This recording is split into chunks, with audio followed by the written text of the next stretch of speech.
Chers amis, bonjour. Je viens de relever mon col pour faire croire que j'étais un dur.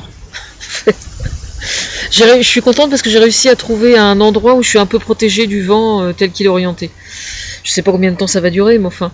Je viens cet après-midi vous parler d'un mot qui en fâche certains. Ça fâche beaucoup plus à droite et à l'extrême droite, enfin surtout à l'extrême droite d'ailleurs. C'est le mot solidaire. Pour un peu, je rajouterais empathie, histoire de bien les emmerder encore plus. Et oui, le mot solidaire. Alors dans solidaire, il y a solide et puis il y a d'air. Non mais c'est un mot qui est... c'est une grossièreté dans la bouche de l'extrême droite, la solidarité. D'ailleurs, c'est un mot qu'on ne les voit jamais prononcer pour la simple raison que les gens qui votent Front National, pas tous, mais certains, choisissent précisément le Front National parce que c'est un mot qu'ils ne prononcent jamais. Donc voilà, évidemment. Alors, je soupçonne aussi qu'il y ait certains qui considèrent que la solidarité, ça n'est que avec les gens qui sont comme eux, de leur couleur, de leur culture, de leur pays, au sens français de souche, quoi. Ces gens-là aussi votent Front National. On peut pas y faire grand-chose, hein. Je veux dire, quelqu'un qui est raciste à la base, il a le droit de l'être. Il a le droit de le penser, il n'a pas le droit de le promouvoir par contre. C'est interdit de promouvoir le racisme en France. Mais on ne peut pas empêcher les gens de penser, ni de voter ce qu'ils veulent. Effectivement, on est en démocratie, c'est ça la démocratie. Mais si je vous parle de solidarité, c'est pour vous demander de vous montrer solidaire sur le plan local. Alors, je suppose que certains vont trouver ma réflexion un peu étrange, compte tenu de ce qui vient de se passer au Népal et compte tenu de ce qui se passe en Méditerranée. Et le fait de vous demander d'être solidaire sur le plan local n'est pas une façon de vous interdire d'être solidaire sur le plan international, bien évidemment. Mais il se trouve que ici, en France, nous avons aussi des Français, et que les gens qui votent Front National parce qu'ils considèrent qu'en dehors de nos frontières, ça n'est pas notre problème, etc., etc., on est infiniment plus fort face à ces idées-là, face au racisme et face à la xénophobie, quand on est solidaire aussi sur le plan national et sur le plan régional. Voilà pour quelle raison moi je vous demande ça. Voilà. Moi la première, d'ailleurs je montre l'exemple parce que je suis solidaire aussi dans ma région, dans mon village. D'ailleurs je vous signale qu'à Saint-Austrebert il y a du terrain à bâtir et qu'il y a un fonds de commerce qui est à vendre, une épicerie. Et j'ai vu sur le panneau municipal, il y a un panneau municipal numérique maintenant, comme il y a un peu partout. Et donc, quand on revient de faire les courses, on voit les dernières nouvelles, quoi. Et voilà. Et il y a le motocross dans quelques jours, le 1er mai aussi. Mais je vais y revenir. Mais dans Saint-Austrebert, il y a un fonds de commerce qui est à vendre. Et il y a plein de possibilités de faire des choses. Moi, j'ai demandé à François Hollande à ce que les commerçants qui sont parfaitement indépendants, c'est-à-dire en dehors d'un contrat de franchise avec une grande chaîne, par exemple,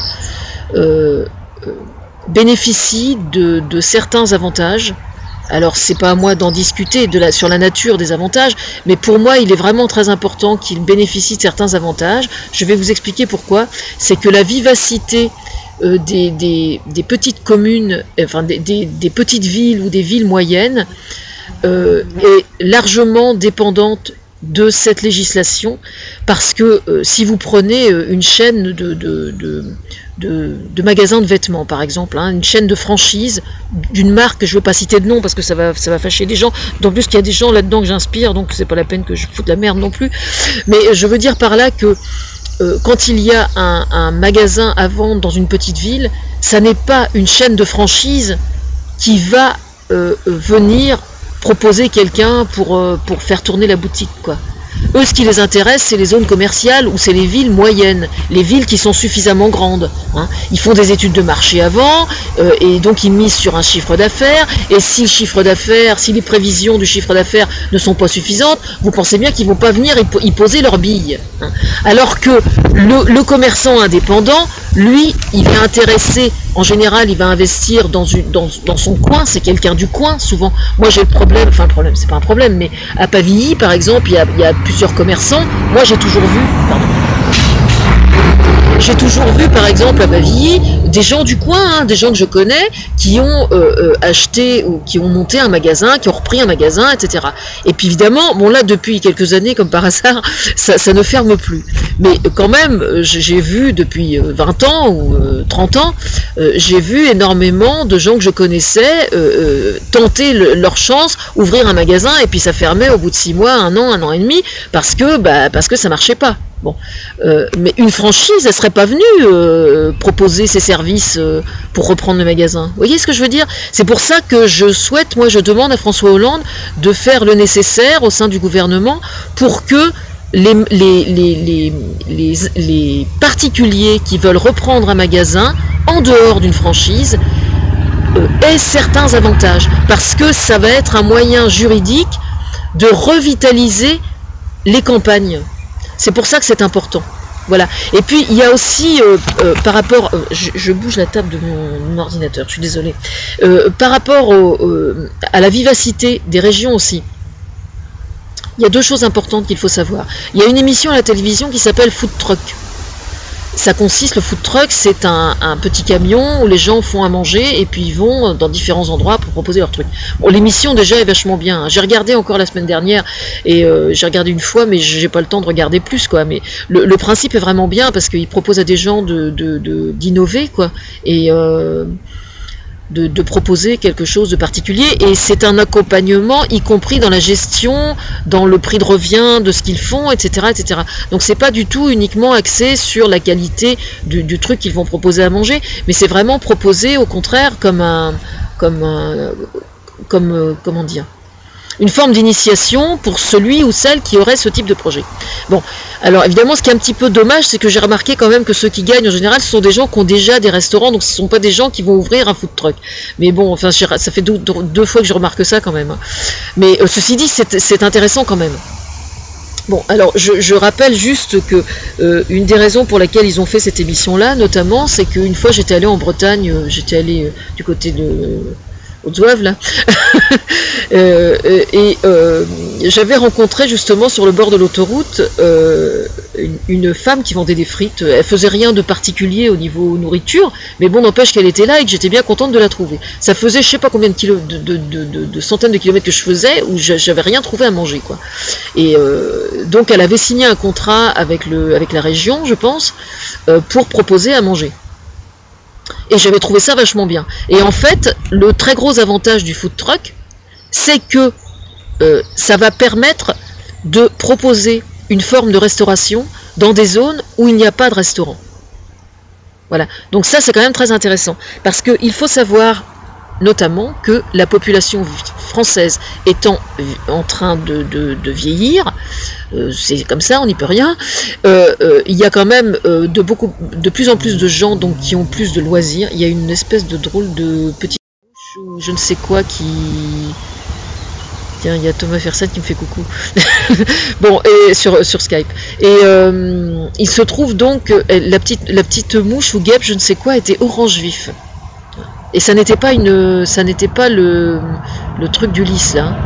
Pas du lys en un seul mot, du lys, du plus loin lys, L-Y-S. Le cryocère. C'était pas un cryocère, c'était une espèce de mouche ou une guêpe. J'irai fouiller sur internet pour voir ce que c'est. Bon, toujours est-il que donc j'étais allée en Bretagne et j'avais eu l'occasion de discuter avec elle et justement c'était très intéressant de remarquer qu'il n'y avait pas grand chose de proposé sur le bord de la route.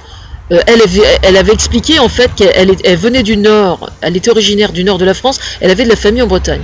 Et puis donc 3 ou 4 fois elle avait fait le trajet en voiture du nord de la France, du Pas-de-Calais, jusqu'à la Bretagne. Et puis elle me dit c'est vraiment hallucinant Elle me dit, j'ai remarqué je ne sais combien de fois, impossible de trouver un endroit pour simplement boire un café et manger un cornet de frites. Elle avait un travail, hein, dans le Nord-Pas-de-Calais, elle avait un travail. Eh bien, figurez-vous que une fois qu'elle a fait ça 2 ou 3 fois, elle s'est dit, mais après tout, pourquoi pas? Elle a créé son food truck, et elle a signé le contrat avec donc la région Bretagne, je ne sais pas exactement, ou avec le département. Et puis, elle était là-bas, voilà, et puis elle bossait, et puis elle en vivait, quoi. Et j'ai trouvé ça vachement intéressant. Alors justement, l'autre jour, je suis allée en direction de... Je suis allée jusqu'à Albert, dans la Somme, et il y a un tronçon de route neuve là-bas. Et c'est pareil, je me suis fait la réflexion qu'il n'y avait rien pour manger sur le côté. Si on avait envie d'un cornet de frites ou d'un café, il n'y avait absolument rien. Alors qu'il y avait quand même pas mal de circulation. Moi, je pense qu'il y a des tas d'emplois à créer dans ce secteur-là. Parce qu'il faut savoir, par exemple, qu'il y a beaucoup de gens qui ont des restaurants dans certaines zones touristiques de France, et puis qui sont fermés en morte saison. Et ils ont un autre restaurant dans une autre zone qui est touristique, et c'est-à-dire qu'ils ont deux restaurants, avec 6 mois l'un ouvert, 6 mois l'autre. Enfin, j'exagère un peu, quoi. Je schématise, on va dire. Et en fait, ça fait double foncier et double charge, etc. pour en fait travailler toute l'année. Alors qu'en fait, en combinant avec le food truck, je pense que financièrement, c'est probablement plus rentable. Alors bien sûr, je suis pas naïve, je sais bien que le food truck, même si on propose des choses de très très bonne qualité, on va pas avoir, c'est pas le même contexte de manger dans un grâce à un food truck que de manger dans un restaurant, hein. On est bien d'accord, je suis parfaitement d'accord sur ce point, mais il n'empêche que, à mon avis, il y a, comme dirait l'autre, un filon à exploiter, et qui répond à une véritable demande. Voilà. J'ai d'ailleurs quelques idées sur le sujet, sur des choses à manger sur ce point. Mais je ne dévoile pas toutes mes batteries, moi. J'en ai déjà dévoilé suffisamment comme ça. Bon, qu'est-ce que je voulais dire d'autre sur le sujet?